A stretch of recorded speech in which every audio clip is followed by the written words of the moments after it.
March 18th, Saturday of the third week of Lent. It seems that the Pharisee in today's gospel was doing all the right things. He fasted, prayed, and gave alms, all the activities that we are told that we should do, especially during Lent. Moreover, Lent should be marked by some sacrifice. Yet in today's first reading, the prophet says on God's behalf, "It is love I desire, not sacrifice." So what's the problem?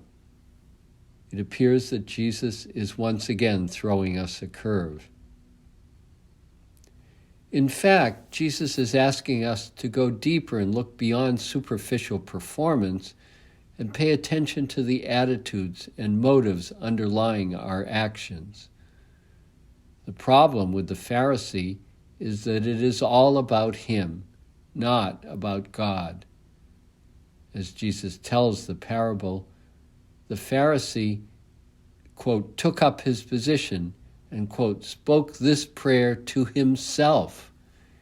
In other words, he was taking control and asserting his importance in order to impress God with how worthy he was and to satisfy his own ego in the process. He further enhanced his status, at least in his own mind, by comparing himself to the tax collector, pointing out how much better he was than that wretched man and, by the way, the rest of humanity. God, however, was not impressed, according to Jesus. The tax collector was just the opposite. He made no attempt to justify himself. On the contrary, he acknowledged the truth of his sinfulness and threw himself on God's mercy. Evidently, that is what God wants, for as Jesus notes, the tax collector was the one who was made right with God. What is going on here? Jesus seems to flip our usual sense of right and wrong. It is not that God is pleased with sin. Sin hurts people, including the sinner.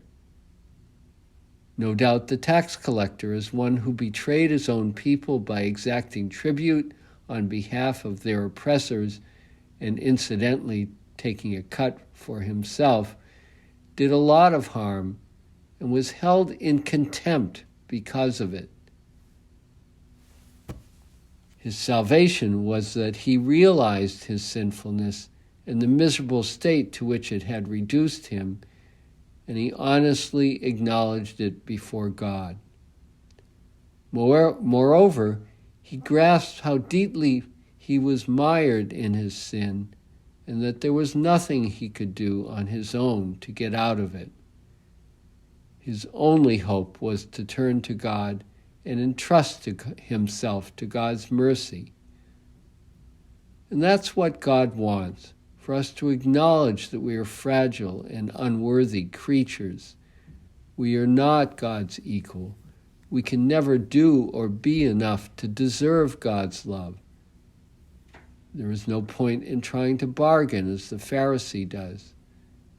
Yet God freely loves us. We just need to turn to God and open ourselves to God's mercy. This parable invites us to examine our own motives in our relationship to God. It is tempting to approach God from what seems like a position of strength, to try to win God's approval through our piety and good deeds, as we are taught to do with our parents and other authority figures. It won't work.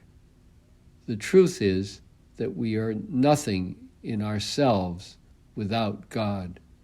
All good comes from God. We can't claim credit for any of it. It is humiliating to admit that, which is why we so often avoid it, until life forces us to face our own weakness and brokenness through illness, failure, sinfulness, and other threats to our self-sufficiency. That helps explain the puzzling lines at the start of today's first reading. Come, let us return to the Lord. It is He who has rent, but He will heal us. He has struck us, but He will bind our wounds. It is unfortunately only after we have been brought low that we are ready to receive God's healing mercy. It is not that God knocks us down just to show us who is boss, but sometimes it is a blessing to suffer a blow to our complacency and self-importance, because then we can experience God's love, not for what we do or who we try to be, but just for who we really are. There is no greater gift. Anyone who has ministered to those who are marginalized by society, like the tax collector, have seen this. One example is the Jesuit Father Greg Boyle. As a newly ordained priest assigned to a parish in the barrio in East LA, he started to befriend the teenage gang members that the good parishioners viewed as nothing but trouble and wanted to drive away. In fact, they often did get in trouble, those gang members, which sent those lucky enough to survive to prison. But by offering uncritical acceptance and help, Father Greg was able to find and connect with a core of goodness in them and a longing for something better in their lives. As he details in his beautiful book, Tattoos of the Heart, he was able to build an organization that offered rehabilitation and jobs, staffed largely by the former gang members themselves, who are now reaching out to help others. They are not doing it to impress anyone or prove their worthiness, but out of a deep sense of gratitude and generosity. Their sense of God's gracious mercy and love shines through so clearly because they have experienced it in such a meaningful way. They are the lucky ones who have found their right relationship with God.